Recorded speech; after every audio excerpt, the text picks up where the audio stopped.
Muy buenas y bienvenido a un nuevo vídeo en mi canal de YouTube, formato audio también si estás en Spotify, Evox, etcétera. Vamos a tratar uno de los temas más importantes en la adaptación del ligamento cruzado anterior. Estoy hablando de la vuelta al deporte, cuándo podemos volver a competir, cuándo podemos practicar de nuevo fútbol, pádel, sin ese riesgo tan elevado de recaída, ya sea del ligamento cruzado anterior en la misma pierna o por la contraria, que sabemos que es muy alto, estamos hablando a lo mejor del 25-30% de personas se vuelven a lesionar, del cruzado en los meses posteriores a su operación, pero el porcentaje incluso de lesiones, sea muscular, del menisco, en una pierna, en la otra, también es altísimo y es muy frecuente encontrarnos esto, y esto puede ser incluso motivo para desanimarnos, perder un poquito de confianza, creer que no estamos hechos o preparados para volver a practicar deporte y entonces ya pues tomarnos una vida un poquito más relajada en cuanto a la actividad física.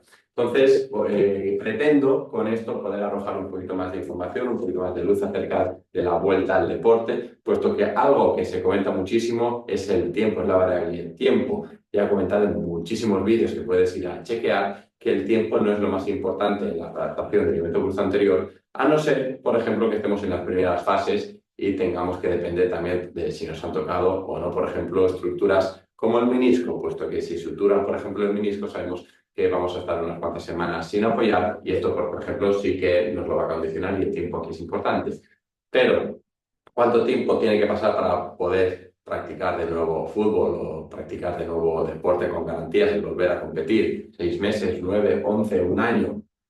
La respuesta aquí es que es algo muy individual. A cada persona no es lo mismo hombres que mujeres, no es lo mismo tener 17 años que tener 35, no es lo mismo el fútbol que el running o el esquí, y son diferencias que debemos tener en cuenta. Hay que considerar también el hecho de que a lo mejor durante toda la readaptación alguien ha tenido problemas. O hay gente que sí que la ha podido seguir todo de manera lineal, no ha tenido ninguna complicación, ha podido progresar y trabajar durante todos los meses, puesto que algo que me encuentro muchísimo y que la gente no tiene en cuenta, por ejemplo, es el mes de agosto, los meses de verano, de Navidad, cuando hay festivos, cuando hay exámenes en caso de gente joven, que está varias semanas sin hacer rehabilitación o sin ese trabajo de readaptación. Al final son semanas perdidas, sino por el hecho de que ya ha pasado 3 semanas más o un mes más, pues estamos más cerca de volver. Y esto no es así. Debemos guiarnos y debemos basarnos en criterios funcionales. Y estos dependerán del deporte que vayamos a practicar. Está claro que debe pasar un mínimo de tiempo necesario. Ya se ha visto que 9 meses respecto a 6 meses que se hacía hace no muchos años es infinitamente superior. Pero de los 9 meses en adelante, cada mes que pasa se reduce muy considerablemente el riesgo de volver a lesionarnos del ligamento cruzado anterior. Por tanto, si cumple los 9 meses, ¿puedes practicar deporte? Sí, depende del deporte y de la intensidad a la que la vayas a hacer, pues podrás tener más o mayores o menores garantías de éxito. Ahora bien, si dejas incluso pasar un poquito más el tiempo, pues estas posibilidades de que pueda pasar algo se van reduciendo mes a mes hasta que cuando ya han pasado cerca de 16, 18 meses, pues el riesgo es mínimo. ¿Quiere decir esto, una vez conseguimos el nivel, ya está, me espero, me relajo y ya con el tiempo ya volver a practicar deporte bien? No. Esto consiste en siempre un poquito más y un poquito más y un poquito más y seguir entrenando y ser cada vez más exigentes en cuanto al entrenamiento, a la adaptación, que la rodilla cada vez tolere más. A mí me gusta poner la analogía incluso de que, por ejemplo, somos un vaso que debido a nuestra carga, nuestro sistema nervioso, lesiones, etcétera, estamos ya como medio llenos. Entonces no somos capaces de meter mucha más carga. Cuando estamos saliendo de una lesión del ligamento cruzado anterior, el vaso lo tenemos ya un poquito lleno y a poco extra que le metamos de estrés al cuerpo es muy fácil que nos desbordemos. Aquí pasan dos cosas. Una, si tratamos con neurología funcional, lo que puede pasar es que este vaso que estaba lleno de agua lo empecemos a vaciar. Empezamos a quitarle carga al sistema porque el cuerpo es ahora mucho más capaz de tolerar nuevos estímulos, nuevos estresores. Y en segundo lugar, podemos hacer el recipiente más grande. Y ya no tenemos un vaso, sino que tenemos, por ejemplo, un cuenco. En lugar de almacenar 400 mililitros, podemos almacenar 1,5 litros.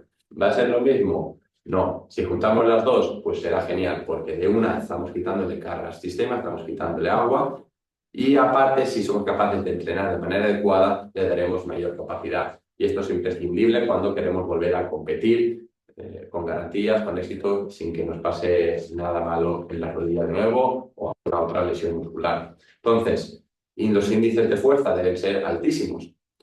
El ratio entre una pierna y la otra debe ser por lo menos o mínimo el 90% igual. Si comparamos ejercicios o test con la pierna lesionada con la pierna sana, los test de fuerza deberían dar prácticamente igual. Deberíamos basarnos también en los test de salto, por ejemplo. Saltos con dos piernas, a una pierna, con caída en diferentes planos, porque siempre saltamos hacia arriba o hacia adelante, pero si el deporte también consta de, por ejemplo, desplazamientos laterales, pues deberíamos introducir este tipo de test, por ejemplo, los saltos, en la fuerza también. Un test que me gusta muchísimo es el hecho de colocar una separación mejor de unos 30-40 centímetros y desde ahí empezar a saltar a una pierna, a un lado y a otro durante 30 segundos. Contamos el número de saltos, contamos incluso el número de aciertos y compramos luego con la otra pierna una vez hemos descansado. Aquí debería estar prácticamente igual también, por lo menos un 95% de repeticiones en una pierna y en la otra. Eso quiere decir que somos capaces de poder saltar a un lado y a otro con esa frecuencia, con esa rapidez y que tenemos cierta reactividad en el pie. Así que esto para mí es clave. Otra cosa u otro punto clave en la adaptación al método anterior y que en primer lugar tampoco hay muchos estudios sobre esto y en segundo lugar tampoco se hace tanto porque es algo bastante nuevo. En los últimos años, últimos 2 o 4 años, se está empezando a tener un poquito más en cuenta y son esas alteraciones neurocognitivas que ya sabéis, porque ya he hablado de ellas muchas veces, que producen la lesión del ligamento cruzado anterior, pues debemos atender a ello y empezar, por ejemplo, a hacer test con dobles tareas. Un test, por ejemplo, que me gusta también mucho es el propio salto este que hacemos a un lado y a otro, el 30 seconds side hop test. Ese test, aparte de saltar, podemos compararlo, por ejemplo, con una segunda tarea. Hacemos ese mismo test después, pero con una segunda tarea. A la vez que saltamos, hacemos X. Por ejemplo, si nos sale en la pantalla un número, pues tenemos que decir ese número que es, si nos sale un color, ese color. O podemos complicarlo de la manera que queramos. A mayor demanda cognitiva en la tarea, más fácil es que ese error o el error en el test sea más alto. Entonces es algo también a tener en cuenta. Pero esas dobles tareas donde podamos dividir la atención, donde ya no estemos tan centrados en ese salto, por ejemplo, o en ese test en específico, también es algo que debemos atender y es algo que si te ha lesionado en un cruzado anterior, pues deberías tener en cuenta, deberías probar y testear para ver si te hace falta más trabajo a nivel cognitivo para poder rendir luego cuentas en el deporte. Por último lugar, algo súper imprescindible es que tengas la confianza necesaria para volver a afrontar con éxito el deporte. Hay muchas veces que veo gente que le han dicho, no, ya puedes correr, saltar o volver al pádel, al fútbol, lo que sea, pero hablas con la persona y todavía está cagada, no se atreve a hacerlo. Entonces, esa confianza debe estar desde el primer momento en el que vayas a hacer de nuevo ese deporte y es algo que debemos tener en cuenta. ¿Ok? Estos son 4 puntos claves para el Return to Sport o Return to Play. Hay otras muchas cosas que son importantes, por ejemplo, el dolor, que no se inflame, buena movilidad, etc, etc. Otras muchas cosas que también se deben tener en cuenta, evidentemente. Y lo mejor de todo es poder llevar una muy buena progresión desde el primer momento.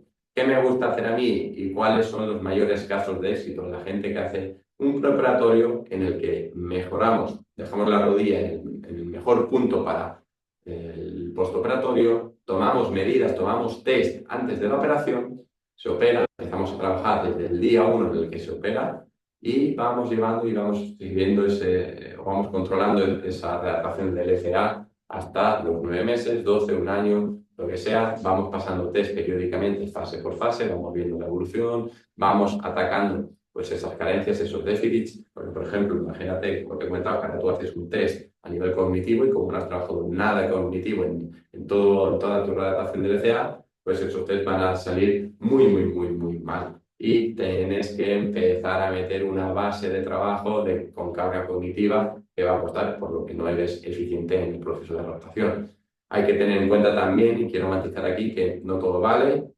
Ahora no es todo carga cognitiva en todos los entrenos. Hay que saber muy bien la dosis y el tipo de complejidad y de carga cognitiva que le metemos a la tarea. Y tenemos que saber muy bien en qué ejercicios, en cuáles no, en qué momento de la adaptación estamos para ver por dónde tiramos con esta carga cognitiva. Así que lo mejor en estos casos es que te asesores, y si quieres que ese sea yo y que te acompañe en tu proceso de adaptación del ECA, te voy a dejar por aquí debajo un link para que me cuentes tu caso más a fondo en un formulario súper cortito, me pongo en contacto contigo y así podemos trabajar juntos y poder ayudarte en tu proceso de adaptación.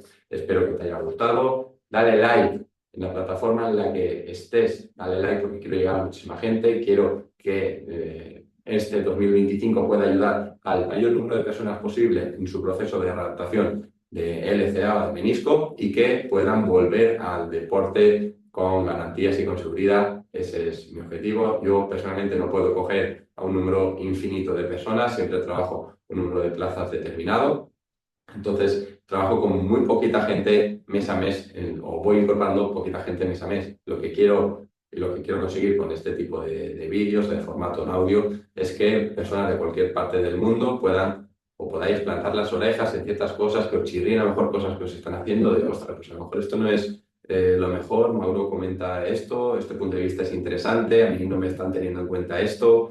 Entonces, yo lo que quiero es lo mejor para todos vosotros y que os recuperéis con garantías de esta lesión que es muy a largo plazo. Lo mejor, y no lo he comentado tampoco en el vídeo, y es súper importante, que una vez vuelves a competir, lo mejor que puedes hacer para no recaer es seguir entrenando y seguir trabajando en tu proceso de adaptación. ¿Ok? Esto nunca para. Por el momento paras, entonces empiezas a ir para atrás y el riesgo de volver a lesionarte de cualquier cosa empieza a incrementar. Espero que te haya gustado, nos vemos en el siguiente. Un abrazo y hasta la próxima. Que te inivo para cantar.